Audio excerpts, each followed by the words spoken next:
Good morning, everyone, and thank you for joining me again today.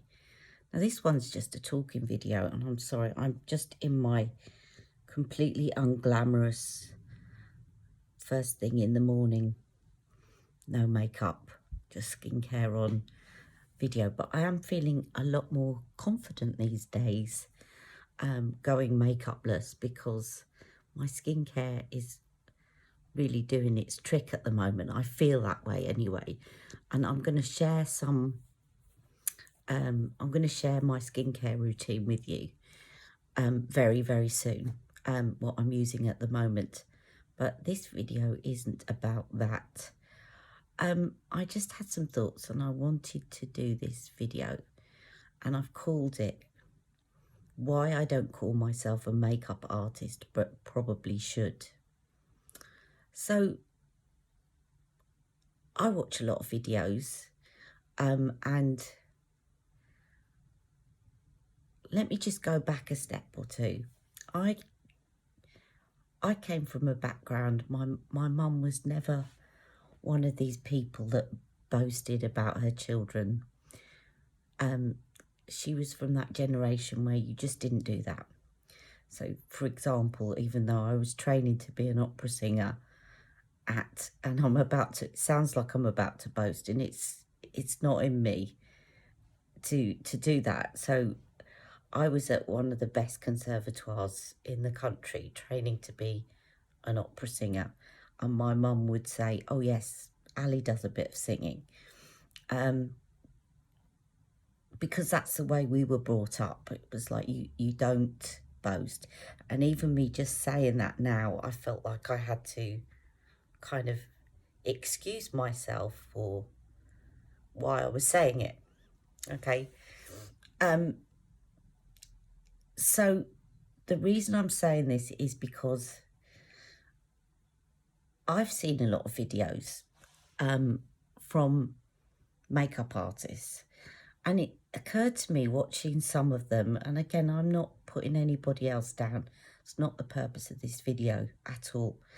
But there's a lot of people out there that are calling themselves makeup artists.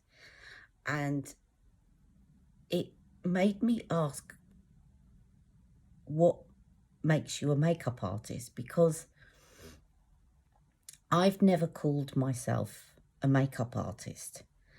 And the reason that I haven't called myself a makeup artist is because I didn't do it as a profession, although I did some paid work, and I'll get onto that in a minute.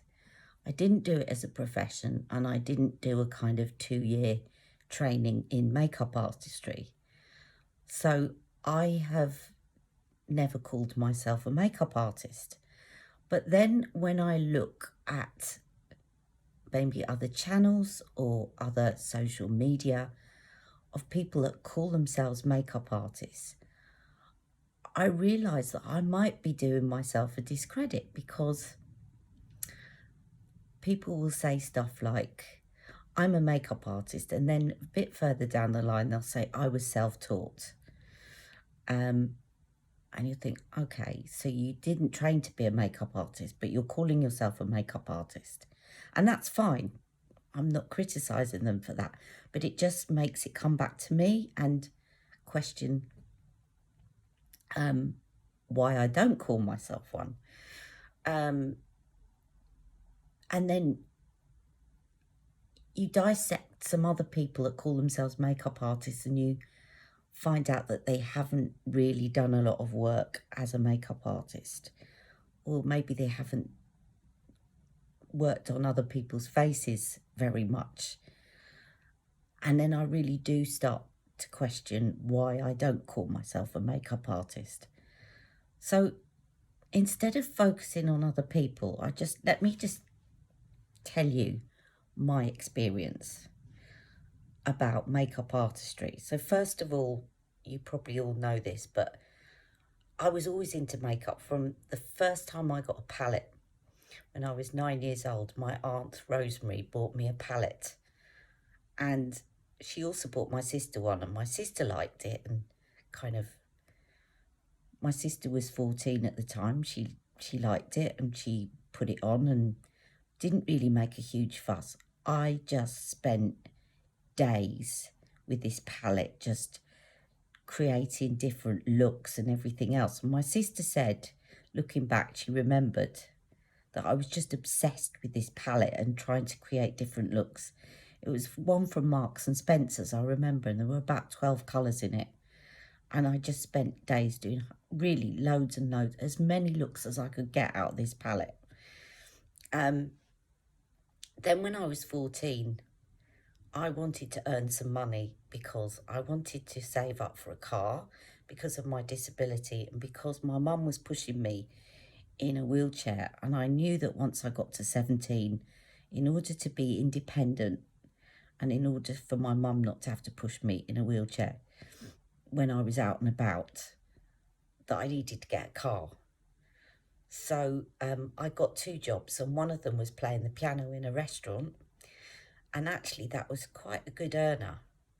It was ironic that one of my first jobs was my best earner. And the other one was becoming an Avon representative. And I'm sure I've told you all this, but in the first month, I was top saleswoman of the month because I used to put the makeup on when I went round, and people would say, "What's that lipstick you're wearing?" And it was always Avon. You know, I thought, if I'm going to sell this, I need to wear it.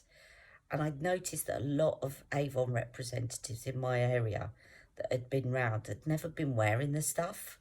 And I couldn't really understand why you would be selling something and not wearing it. So people go, "Oh, I love the way you put your eye makeup on. What's that?" And it was, again, I'd write down what I'd put on and I'd have it in my pocket so that I could just say, "Oh, let me just check because I've written it down. It is Avon. I've got blah, blah, blah, blah, and blah, blah." So I'd always be able, a bit like my description bar. I had my description bar in my pocket. So I sold a lot of Avon. And then a few years later, I was about 18. I was just about to start training at Guildhall, and I was offered the opportunity to do a course at Covent Garden on opera singing, and I jumped at it. And in this course, there were certain options that you could take. So a lot of the options were out for me because there were things like tap dancing and choreography and things that were going to make a career in opera quite unlikely for me because of all the choreography. I wasn't going to be able to learn to do intricate dancing scenes because of my disability. But one of the options, which was very, very well, was very popular with people, was to do makeup artistry, stage makeup artistry. And even though it was a very popular option to take, because I couldn't physically do a lot of the other options, I was given priority to go on it, which was really exciting to me.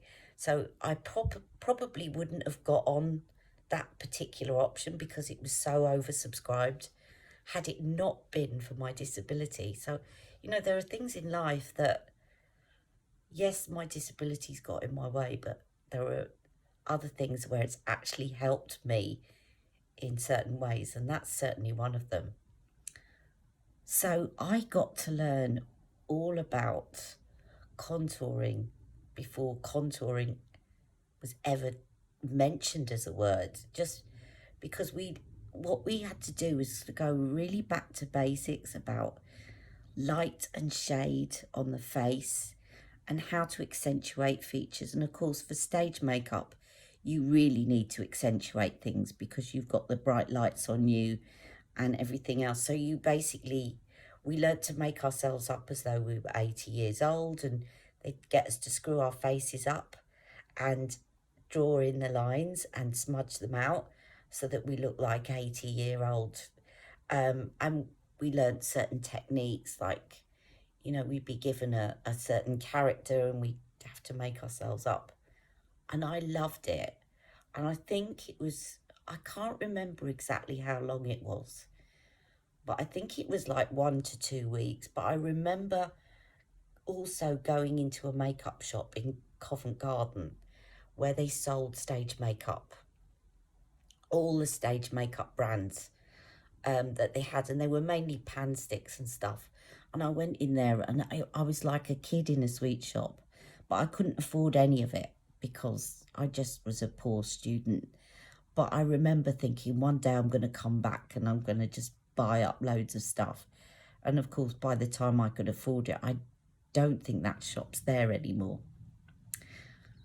But I carried on with my enthusiasm. And of course, when I was doing my training as an opera singer, I was in a couple of opera choruses and we had to make ourselves up. I remember having to make myself up as an aging woman pimp, which was great fun. And it just really took off the interest. So it was sort of alongside, but I wasn't earning any money. But then what happened was that because I'd been a trained singer, word of mouth got round and people asked me to sing at their weddings. And they'd say to me when I went to meet with them, your makeup looks really lovely, you know, you've really applied it well. And I said, oh, well, I tell them about my interest in the fact that I'd done a little bit of training, and they'd say, could you make me up as well as sing at my wedding? So I actually have made up quite a few brides on their wedding day. So my experience in makeup artistry, I should say, has not just been about making up my own face, but actually making up other people's faces, which actually feels very, very different. And you've got to take in consideration their face shape, and, you know, not everybody's the same as you. And I think my training that I'd had in stage makeup really gave me that experience, because by looking at light and shade on the face, you examine somebody's face and you work out what's going to suit them and everything else. And I remember my sister, when she got married, she had a makeup artist on the day, and I said, I'm going to do myself up. I was in my 20s, I just couldn't stand anyone else making me up. I had to do myself. I quite enjoy it now, someone else making me up, but back then I just didn't trust anyone else. And when I did, it was normally, I remember being made up at a wedding, one of these exhibitions that she took me to, and she kind of talked me into being made up, and this woman did my brows really thickly, and this was in the day that thin brows were in, and I just felt like the Incredible Hulk. It was awful, and my dad looked at me and said, wash that off your face now, you look terrible. And so I said to my sister, that's it, I'm doing my own makeup on the day. And my mum said, don't pay the makeup artist, I'm going to get Ali to make me up. So and I remember so many people came up to my mum and said, the makeup artist done you really well. And my mum said it wasn't the makeup artist, it was Ali. And then I did a few more weddings. So I've made it up other people. So the question is, do I call myself a makeup artist? And some people might say that I should. But because I've never actually worked as a professional makeup artist, I've never actually said earn a living out of it, even though I have been paid to make people up at weddings and been paid to sing at their weddings. I've never called myself a makeup artist. But I'm just going to leave the question in midair.